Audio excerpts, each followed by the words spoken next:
Hi, my name is Kimberly, and I'm going to be reading Harry Potter and the Goblet of Fire for the virtual readout for Banned Books Week. This is page 224. "What's in the box?" he asked, looking at it.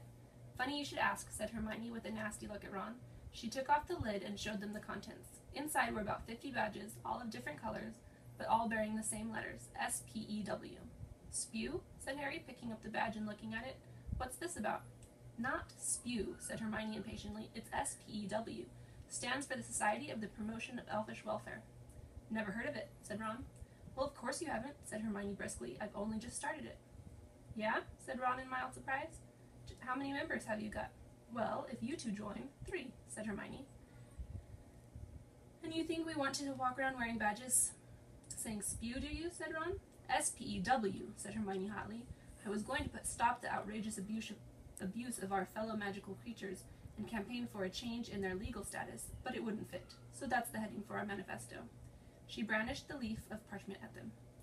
"I've been researching it thoroughly in the library. Elfish enslavement goes back centuries.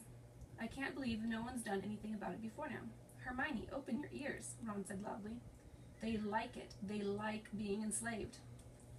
"Our short-term aims," said Hermione, speaking even more loudly than Ron, and acting as though she hadn't heard a word, "are to secure house elves fair wages and working conditions. Our long-term aims include changing the law about non-wand use and trying to get an elf into the Department of the Regulation and Control of Magical Creatures, because they're shockingly underrepresented." "And how do you want to do this?" asked Harry. "We start by recruiting members," said Hermione happily, "and I think 2 sickles to join, which buys a badge, and the proceeds can fund our leaflet program. You're treasurer, Ron. I've got you a collecting tin upstairs, and Harry, you're secretary, so you might want to write down everything I'm saying now, as a record of our first meeting." There was a pause in which Hermione beamed at the pair of them, and Harry sat, torn between exasperation at Hermione and amusement at the look on Ron's face. The silence was broken, not by Ron, who in any case looked as though he was temporarily dumbstruck, but by a soft tap, tap, tap on the window. Harry looked across the now empty common room and saw, illuminated by the moonlight, a snowy owl perched on the windowsill. "Hedwig!" he shouted, and he launched himself out of his chair and across the room to open the window.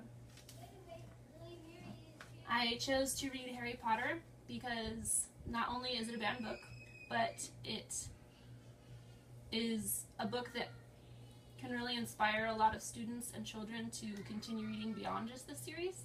And so I think it's important to have access and no censorship in the classroom.